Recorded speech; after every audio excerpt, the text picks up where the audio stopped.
자, 그럼 먼저 권순우 팀장님과 함께 오늘 뉴스부터 한번 살펴보도록 하겠습니다. 어서 오십시오. 예, 안녕하세요. 3프로TV 권순우 취재팀장입니다. 네, 반갑습니다. 엔비디아는 가치주죠.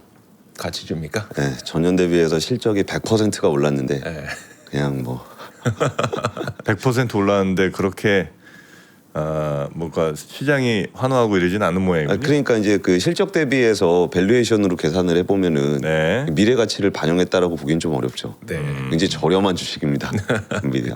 근데 점점 그 우리나라 메모리 반도체 회사들도 엔비디아처럼 되는 건 아닌가라는 생각이 좀 들긴 해요. 네. 실적이 잘 나올 거다라는 거를 너무나 모두 다 알고 있는 상황이 되다 보니까 그 미래에 대한 기대치가 이렇게 높게 반영되진 않는 게 엔비디아의 좀 특징이거든요. 네. 그러니까 이번에도 그 어닝 서프라이즈였잖아요. 96% 정도, 96% 정도가 오를 거다라고 기대를 하고 있었는데 지금 100% 이상 네. 올라가 있는 상황이고. 근데 엔비디아처럼 되는 게 뭐 나쁘진 않은데 좀 아쉬움이 있다면 엔비디아는 글로벌 시가총액 1위 찍고서 이제 좀 주가가 좀 덜 가잖아요. 네. 근데 우리나라 메모리 반도체 회사들의 주가 레벨이 벌써 이게 쉬어야 될 정도인가, 엔비디아처럼 그렇게 돼야 되는 정도인가 생각해 보면은 더 위로 가서 좀 거기서 안정화가 될 수도 있는 거잖아요. 네. 그래서 그런 부분들이 좀 엔비디아 실적 발표 보면서 좀 그런 생각 들었습니다. 엔비디아가 뭐 베라루빈을 언제 출하를 할 거냐가 그렇게 중요한 뉴스입니까? 뭐 누가 보면은 뭐 베라루빈 없으면 엔비디아가 장사가 안 되는 것도 아니잖아요. 네. 그래가지고 이게 좀 확실하게 잘 되는 것들도 시장은 그렇게 환호하지는 않는구나라는 것들도 좀 있었고요. 네. 오늘은 금통위가 있습니다. 한국은행 금융통화위원회에서 기준금리를 어떻게 할 건지를 정하는데 지금 관건은 지난달에 이어서 올해도 이번 달에도 금리를 올릴 거냐라는 게 관건입니다. 그러니까 우리나라가 지금 경제 여건상 그 금리를 올리는 사이클에 있다라는 거는 맞습니다. 네. 이게 뭐 금리라는 게 뭐 여건이 우리가 언제 경제 얘기할 때 경제 여건 좋았던 적은 없잖아요. 항상 우리는 힘들고 네. 뭐 그런 상황인데 그냥 객관적인 지표들을 보면 우리나라 경제는 좀 좋은 상황입니다. 그리고 이제 성장률이 워낙 높잖아요. 그러니까 물론 한 사람 한 사람의 경제 상황은 좀 다를 수 있겠지만 네. 우리나라 경제가 좋기 때문에 그리고 이제 물가도 그 뭐 이렇게 되게 뭐 그냥 괜찮은 정도 수준이고 환율도 이제는 아예 뭐 약하다라고 보기는 좀 어려운 상황이라 굳이 뭐 근데 요새 좀 신경 쓰이는 거는 이제 가계 부채가 좀 네. 많이 늘고 있다는 거. 그게 금리 인상, 그러니까 금리를 인상하게 되면은 제일 주요한 요인은 성장률하고 가계 부채 문제가 될 겁니다. 근데 그게 아니라고 한다 그러면은 이제 환율이 좀 괜찮고 뭐 그런 것들을 될 수 있는데 뭐 그렇게 다급하게 꼭 올려야 되는 상황이냐라고 보면 또 그것도 아니거든요. 그래서 이왕이면 한번 이번 달은 좀 쉬어가 주셨으면 좋겠다라는 바람은 있습니다. 네. 근데 그렇다고 해서 금리를 인상하면은 시장에 엄청 충격을 줄 거냐 네. 그런 정도 상황은 아니라는 거 정도가 오늘 금통위 전에 좀 드리고 싶은 얘기고요. 네. 뉴스를 좀 전달해드리면은 첫 번째 뉴스는 어제 현대차가 인베스터 데이를 열었습니다. 근데 어제 유정훈 기자가 여기 가서 뭐 이렇게 오며 가며 있다가 뭐 갑자기 뭐야 그 리벨리온 네. 거기 사람들 자꾸 왔다 갔다 한다고 뭐 하냐고 막 그러더라고요. 네. 그러니까 반도체 자율주행 뭐 이런 얘기를 현대차 인베스터 데이에서 좀 관심을 받을 정도로 좀 많은 것들이 좀 많이 변한 것 같습니다. 네. 그리고 일단은 현대자동차는 2030년 글로벌 판매 555만 대 달성을 목표로 100종 이상의 신차를 쏟아내겠다. 그러니까 2030년이면 4년 남았잖아요. 네. 그러니까 신차 100종 내겠다라는 겁니다. 신차를 100종. 예, 예. 1년에 아니죠. 1년에 거의 한 30종 되겠네. 2026년 거의 다 끝나가니까. 예. 네. 보통 그쯤 됩니다. 그러니까 좀 이렇게 공격적으로 하게 되면은 일단 라인업이 되게 여러 가지잖아요. 네, 네. 그러니까 기존의 차량들의 새로운 뭐 페이스리프트나 이런 것들도 이제 다 신차니까 네, 네. 그렇게 계산할 때 100종. 예, 예. 네.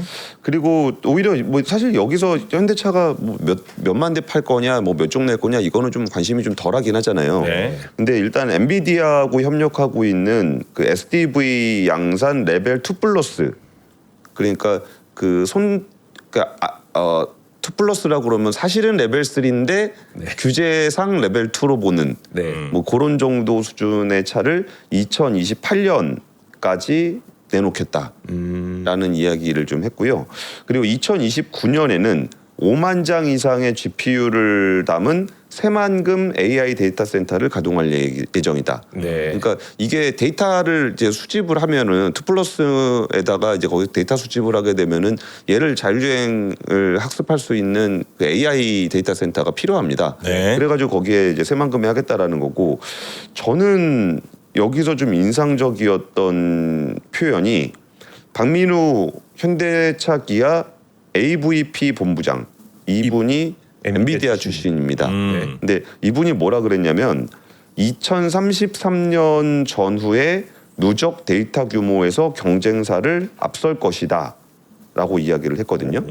근데 여기서 경쟁사라는 표현이 이제 누구를 지칭하는 거냐 네. 라 그러면은 GM 폭스바겐은 아닐 거 아닙니까?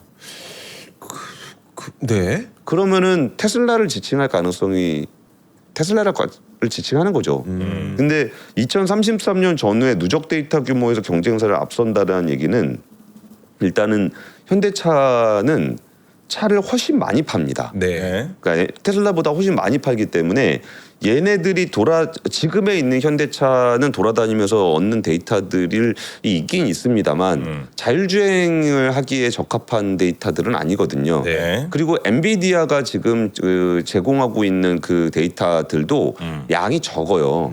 그래가지고 뭐 시험 모델 돌리는 정도는 몰라도 진짜 완전 자율주행으로 가게 되려면 그 데이터 가지고는 좀 부족합니다. 근데 엔비디아는 그 데이터를 확보할 수 있는 차량이 없잖아요. 네.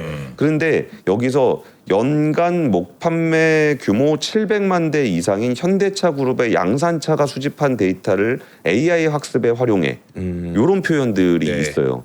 그러니까 진짜 현대차가 이제 그 28년에 엔비디아 기반으로 해가지고 데이터 수집할 수 있는 그런 2플러스 자율주행이 나오면 2033년까지가 뭐 몇 년은 차이 안 되죠. 5년이잖아요. 네. 5년이 지나면은 테슬라가 그동안 모았던 데이터보다 더 많이 모을 수 있다. 라는 이야기로 좀 보시면 될 것 같습니다. 네. 그리고 내년 상반기에 EREV 주행거리 연장형 전기차가 나오는데 여기에 들어가는 미드니켈 NCM 배터리 탑재한다는 얘기도 좀 있었고요. 그러니까 좀 얘기가 좀 종합적이긴 합니다. 네. 현대차 얘기는. 그래서 일단은 2030년 영업이익률 목표를 9% 이상으로 높이겠다. 9%.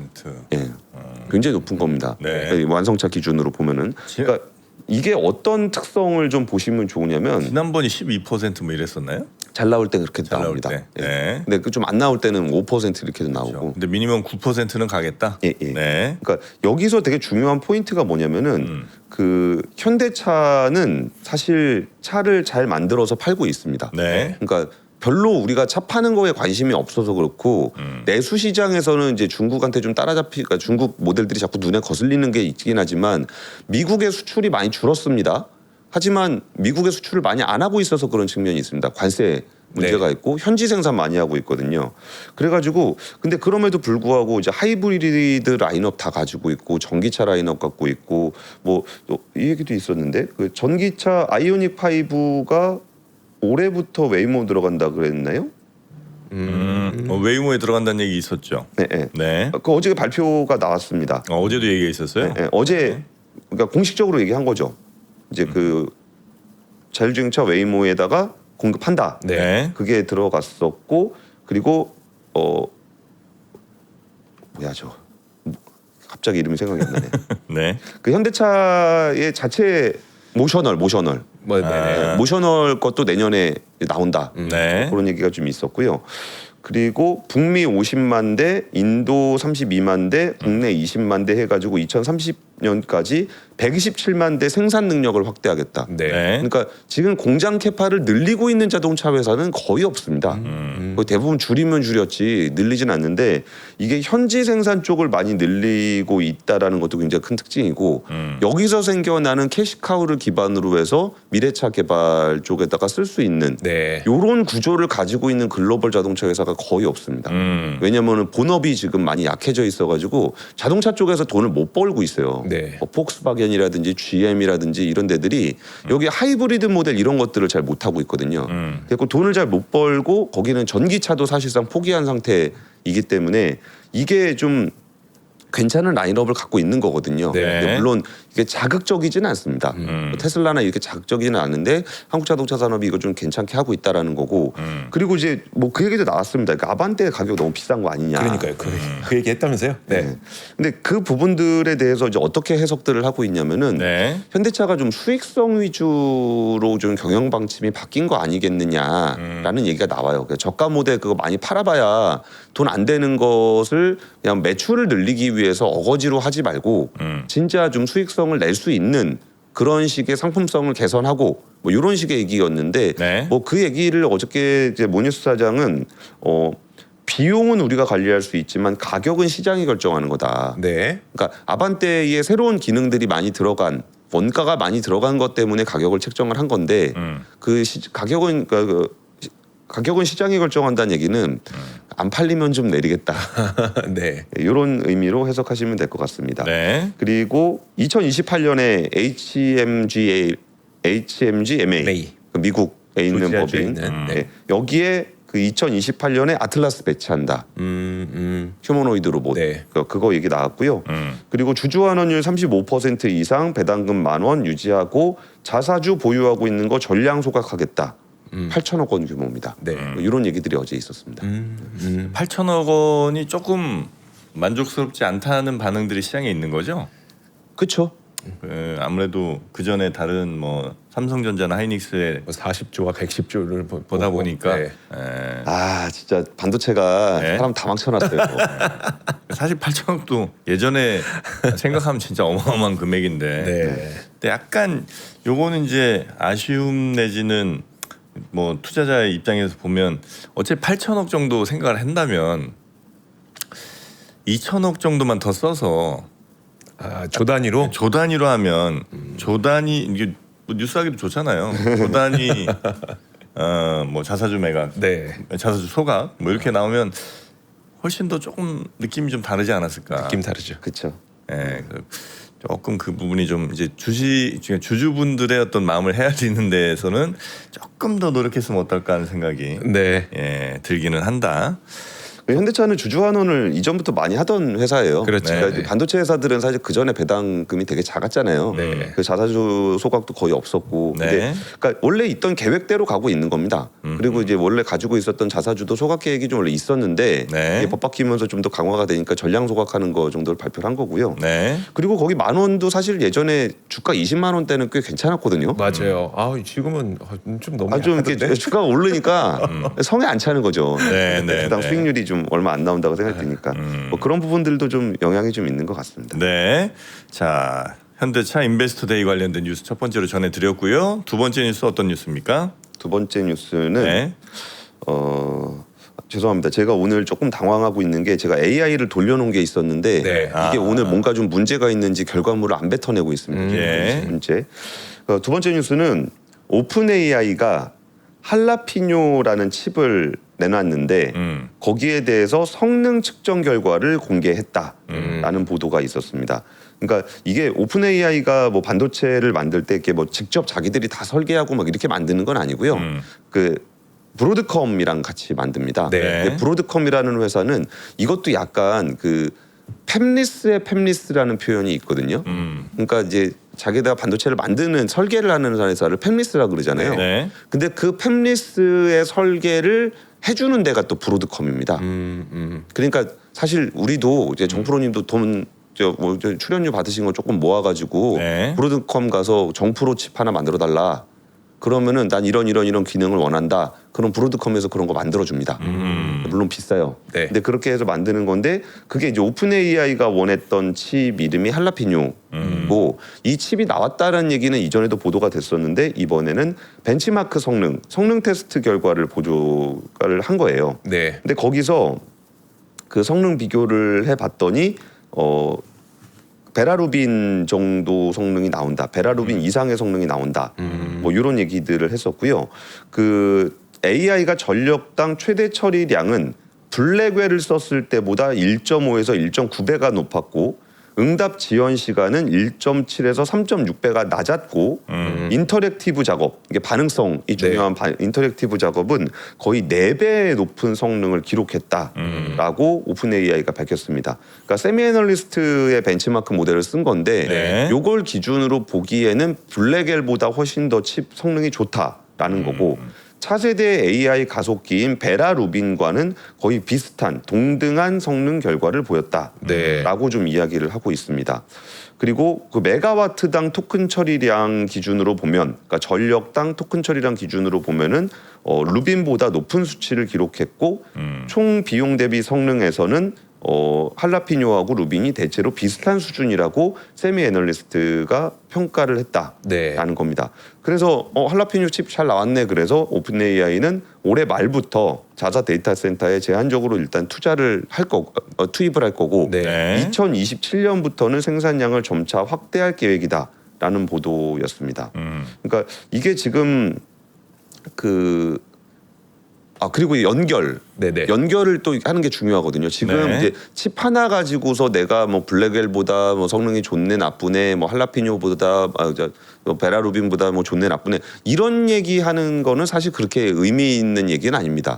왜냐하면 지금은 칩 단위 경쟁의 얘기는 이제 사라졌어요. 네. 왜냐하면 아무리 칩이 좋아도 지금은 연결을 해서 써야 되기 때문에 이 연결을 했을 때 성능이 그만큼이 안 나오면 아무 의미가 없습니다. 근데 그 부분들 GPU는 클러스터링을 했었어야 되는 거죠. 그쵸. 여러 개의 GPU가 마치 하나의 GPU처럼 움직이도록 만드는. 예, 그래가지고 보통은 데이터 센터 단위의 성능 비교를 해야 되는데 여기에 대해서도 이제 오픈 AI 쪽에서는 뭐 한 2,000개 이상 연결할 수 있는 뭐 그런 칩이다라고 네. 좀 이야기를 좀 하고 있는데 사실 저는 그렇게 뭐 중요한 뉴스라고 생각하진 않습니다. 이게 뭐 칩 하나 만드는 거의 얘기는 이제 뭐 나중에 진짜 돌려봐야 아는 거기 때문에 네. 이게 뭐 진짜 이게 뭐 블랙엘보다 좋으냐 나쁘냐 뭐 이게 중요한 건 아닌 것 같고 네. 오히려 이제 여기에 HBM4가 들어간 것 같다. 삼성전자에 HBM4가 들어간 것 같다라는 게 저는 오히려 우리 투자자들 입장에서는 네. 더 좋은 겁니다. 같다예요? 뭐 확실하진 않아요? 예, 예. 이거는 이제 그 세밀레스에서 나온 얘기거든요. 그러니까 뜯어봐야 아는 거니까. 네. 근데 그 부분이 열심히 경쟁을 하셔라. 네. 우리는 메모리를 팔겠다. 근데 삼성 말고 지금 공급할 수 있는 데가 없잖아요. SK 하이닉스 어차피 엔비디아한테 거의 그러니까 지금 줄 서서 받아야 되는 거니까. 예, 예. 그렇다고 뭐 딴 데서 받을 것도 아니고. 아 마이크론? 아니 마이크론도. 마이크론도 뭐 네네. 얘기가 가능성은 있는데. 아직 나오진 않았는데 네네. 그래서 경쟁하셔라. 아, 예. 열심히 오픈 AI도 하시고 아마존도 하시고 브로드컴도 하시고 구글도 하시고 그 메모리는 우리가 팔겠다. 네. 라는 부분들에 우리의 협상력을 더 올려주는 기사다. 이건 자체 칩이라고 하면 우리 HBM 같은 것도 거기에 맞춤으로 가야 돼요? 아니면 그렇진 않고 우리 HBM에 맞춘 그 판 안에 자기들의 칩만 넣는 그런 거예요? 그러니까 정교하게 붙이긴 붙여야 되는데 네. 그래도 어느 정도는 그 맞는 걸로 해야죠.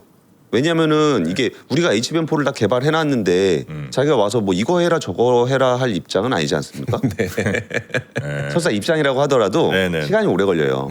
그러니까 기존에 최대한 맞춘 거를 기준으로 해서 해야 되는데 네. 근데 이런 경쟁들이 일어나고 있다라는 거고 가시적으로 뭔가 성과가 나왔다라는 거라 좀 더 경쟁이 치열해질 수 있다라는 네. 거를 좀 말씀을 좀 드리고 싶었어요. 네. 그래서 이게 엔비디아의 협상력이 지금은 굉장히 높은 상황이지만 이제 이런 데들이 실질적인 성과를 좀 내고 자기 모델을 자기 칩으로 돌리는 애들이 더 많아지면 많아질수록 이쪽 메모리 쪽의 협상력은 더 높아질 수밖에 네. 없다라는 소식으로 좀 전해드리겠습니다. 네. 자, 잘해주세요. 뭘요? 경쟁 잘해주세요. 아, 경쟁 잘해주시고 더 많이 그래야, 필요하게 될 겁니다. 그리고 이거 제가 몇 번 했던 얘기인데 파이낸셜 타임즈에서 YMTC가 2027년 말까지 세계 낸드 플래시 메모리 시장 1위를 차지하겠다는 목표를 제시했다. 이렇게 파이낸셜 타임즈 보도가 있었거든요. 네. 이거는 제가 이 얘기 벌써 한 뭐 몇 주 전부터 얘기 드렸을 것 같습니다. 이거 왜 이런 뉴스가 나오냐? 그 상장할 때 직전이라. 몸값 높이려고 하는 네. 얘기다. 그리고 막상 상장하고 나면 그런 얘기 별로 안 나온다. 네. 근데 CXMT 얘기 별로 안 하지 않습니까? 아 그렇죠. 아 그러네요. 상장하고 나니까. 상장하고 나니까. 네. 예, 그 YMTC 이런 얘기하는데 그러면 또 좀 설레발치는 사람들 나타나서 뭐 중국 반도체가 뭐 한국 거 다 잡는다 또 이런 얘기 할 건데 네. 그런 얘기는 좀 노이즈라고 생각하시면 될 것 같습니다. 네. 네. 알겠습니다. 자, 그리고 세 번째 뉴스까지 한번 가볼까요? 세 번째 뉴스는 네. 정부가 지역별 차등 전기요금제를 도입하는 내용이 좀 더 구체적으로 나왔습니다. 이게 공청회를 열었다라는 거는 이제 가안 정도는 나왔다는 거라고 보시면 될 것 같은데 그 최대 남부권은 산업용 전기요금이 지금보다 최대 10%가 낮아진다. 네. 그리고 충청 강원은 최대 8%, 서울 북부는 최대 5%, 서울 남부는 거의 인하가 안 되는 것 같습니다. 한 2조 8천억 정도의 비용이 줄어들 것으로 보인다는데요. 이게 제가 지역의 제조업 도시들 강연을 종종 가요. 그러면은 거기서들 이제 거기 뭐 기업 유치하고 막 그러실 때 그런 얘기들 좀 많이 하십니다. 아니 우리는 전기를 만드는데 왜 서울 조라고 그걸 다 보내줘야 되냐. 네. 우리가 또 이제 기업들 공장들 유치하고 이 지역에 있는 공장들이 좀 경쟁력을 가지려면 우리가 전기 요금을 좀 낮출 수 있게 해줘야 되는 거 아니냐. 네. 이걸 왜 전국을 똑같은 요금을 적용을 해야 되냐라는 불평을 좀 하십니다. 근데 그런 부분들이 어느 정도 좀 반영이 돼서 이번에 요금제가 차등화되는 거고요. 이거는 저는 합리적인 요금 개편이라고 생각을 합니다. 왜냐하면은 현지에서 좀 더 저렴하게 쓸 수 있는 전기라 그러면은 그 지역에 있는 공장들에게 전기 요금을 좀 낮춰주는 것도 필요한 거죠. 네. 근데 이게 또 어떤 게 있냐면 국제 경쟁을 할 때 전기 요금을 그냥 낮춰버리면은 이게 WTO나 이런 거 가지고 시비가 걸려요. 약간 관세처럼 보이죠. 네. 예, 뭐 무역장벽으로 보일 수 무역장벽으로 있습니다. 보이죠. 네. 근데 이거는 명분이 되잖아요. 아니 지역에서 요금 원가가 싼데 요금 깎아주려고 그러는 겁니다. 이거는 누가 밖에서 외부에서 시비를 걸어도 명분이 되잖아요. 그러네요. 근데 이런 명분을 활용해서 전기요금을 낮추는 거는 뭐 저는 괜찮은 방향이라고 봅니다. 네. 뭐 물론 이게 뭐 한전의 적자 문제나 이런 것들이 좀 있긴 있는데 사실 한전 적자는 요금 문제도 있지만 원가에 따른 영향이 좀 많이 미쳐요. 네. 전 그때 뭐 전력료 유가 많이 올라가지고 그 적자 봤던 것들이 좀 있는 게 있고 그리고 산업용 전기가 거의 한 2020년, 22년부터 24년까지 거의 70%가 올랐어요. 그러니까 이 부분들의 그 기업들이 뭐 너무 징징거린다라고만 생각하지 마시고 네. 실제 원가에 영향을 많이 미치는 업종들 같은 경우는 전기요금 차등 적용이 오히려 좀 좋은 영향을 줄 겁니다. 네. 그래서 이런 부분들에 대한 기대가 좀 있고요. 그리고 제12차 전력수급기본계획의 재생에너지 보급 전망 관련한 내용이 좀 나왔는데 지금 정부가 32기가와트 수준인 재생에너지 설비 용량을 2040년까지 220기가와트로 늘리겠다. 태양광 30기가에서 155기가와트로. 네. 풍력은 2기가와트에서 51기가와트로 뭐 이렇게 올린다라는 얘기인데요. 근데 이걸 보면서 이렇게 뭐 재생에너지가 늘리면 뭐가 어쩌고저쩌고 뭐 이런 거 있잖아요. 네. 근데 뭐 사실 그런 얘기를 할 상황은 아닙니다. 우리는 원전도 지금 빨리빨리 진행해야 되는 거고 지금 원전도 공청회 하려 그러고 하고 그러니까 공론화를 하려 그러고 있거든요. 왜냐하면 이게 절차라는 게 있잖아요. 네. 그러니까 원전도 그냥 뭐 내일부터 지읍시다 이렇게 갈 수는 없는 거니까 공론화 과정을 통해서 빨리 이것도 빨리 진행을 해야 됩니다. 원전도 빨리 당장 오늘부터 시작을 해도 한 10년 넘게 걸리니까 이런 것들은 이제 느리지 않게 빨리빨리 진행을 해야 되는 거고 태양광 같은 경우도 뭐 이거를 뭐 되겠냐라고 얘기하는 동안 짓고 있어야 됩니다.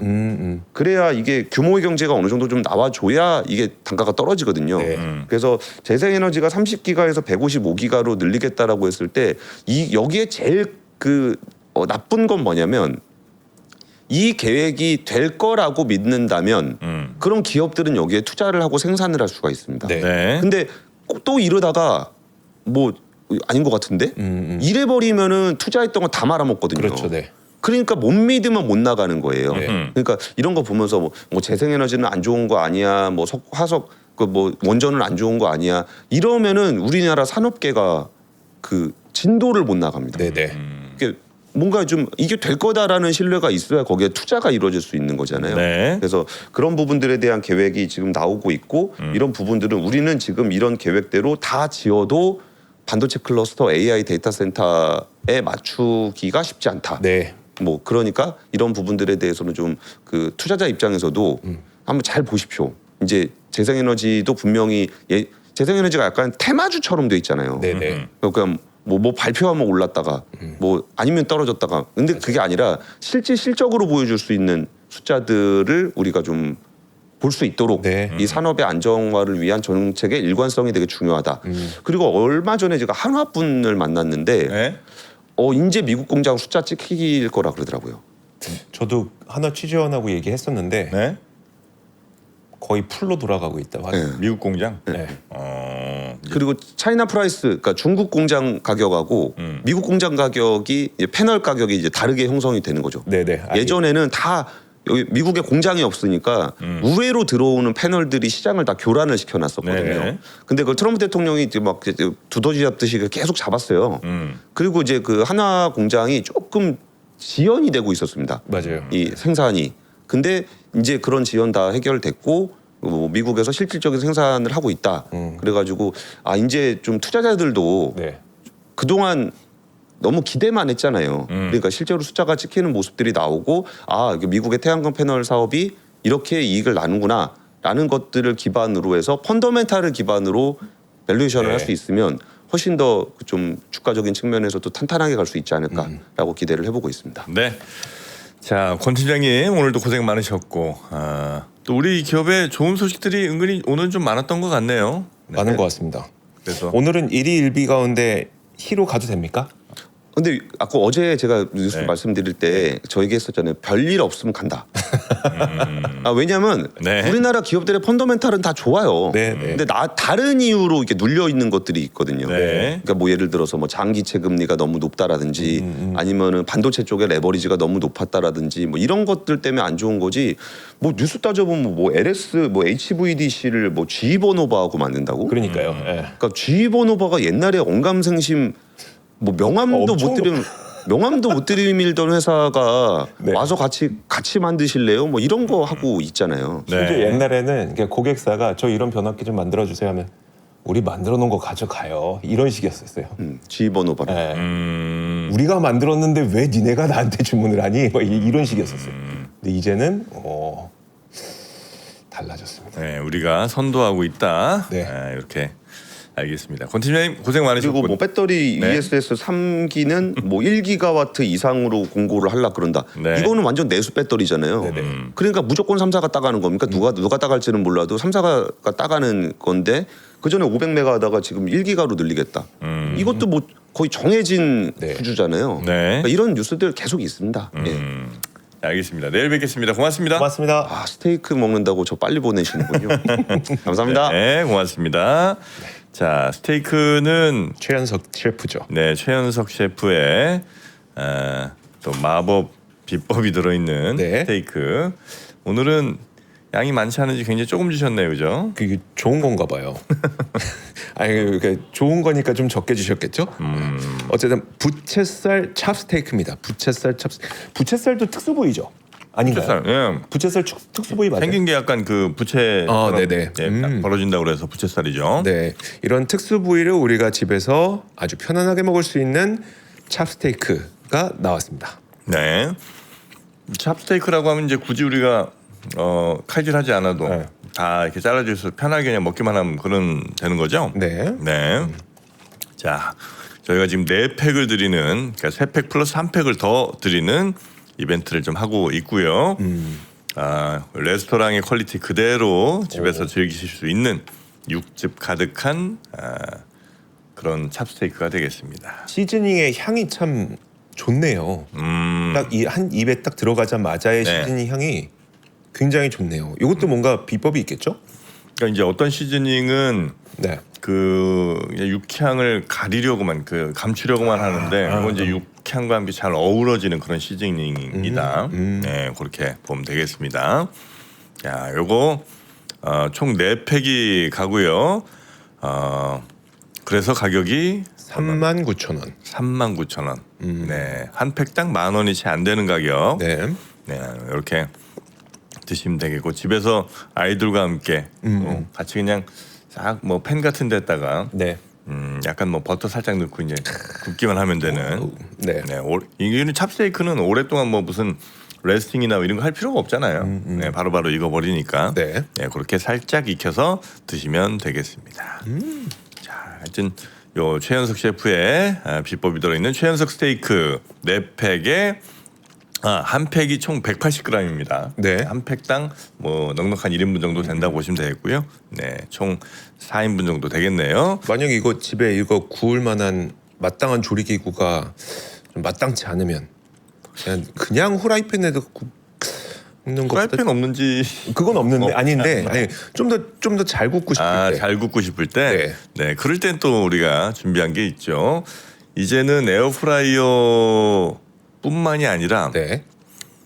기능을 더 늘렸습니다. 그릴까지. 오. 에어프라이어가 뭔가 약간 아쉬울 때가 좀 그렇죠, 있잖아요. 네. 네, 약간 좀 자국 내면서 굽고 싶을 때. 노릿노릿해졌으면 좋겠어요. 네, 그럴 때 이제 바로 에어프라이어 플러스 그릴까지 함께 있는 자이글, 자이글 F 그릴, 에어프라이어 그리고 그릴 투인원입니다. 네. 네, 그래서 이렇게 그릴로서 팬처럼 이렇게 구울 수도 있고요. 아니면 밑에서 같이 에어프라이어로 이 요리 시간 이제 확 줄여주는 거죠. 네. 네, 아니면 이제 에어프라이어로 굽다가 위에서 그릴로 한번 싹 밑을 그냥 돌려도 되는 거고요. 네, 이렇게 뭐 요건 이제 튀김도 가능하고, 네. 그리고 당연히 이제 프라이팬처럼 이렇게 구워 먹는 거 가능하고 또 에어프라이어처럼 안까 잘 익혀 먹는 거 겉바속촉 가능하고, 네, 여러분이 하실 수 있는 요리의 거의 대부분을 해결할 수 있는 자이글 F 그릴 에어프라이어 플러스 그릴. 에어프라이어로 밑에서 고기 싹 해동한 다음에 어느 정도 구워놓고 뒤집어서 겉에만 쫙 노릿노릿하게 만들어. 마지막 네 그렇게 드셔도 되겠다. 요건 뭐 캠핑 같은 데 가셔도 아주 사용하시기 좋을 것 같고요. 그러네요. 또 여기 이렇게 유리로 돼 있어 갖고 안에가 투명히 다 보인다는 것도 아주 큰 장점이 되겠습니다. 자, 자이글 F 그릴, 네, 에어프라이어 플러스 그릴 99,000원. 투인원으로 갑니다. 99,000원에 보내드립니다. 네. 자, 요 필요하신 분들은 요 영상 아래 링크 혹은 실시간 댓글창 요 고정 댓글 참고하시면 바로 들어가실 수가 있습니다. 자, 그럼 우리 또 박병창 이사님 얼른 모셔야 되겠죠? 바로 네. 모셔보겠습니다.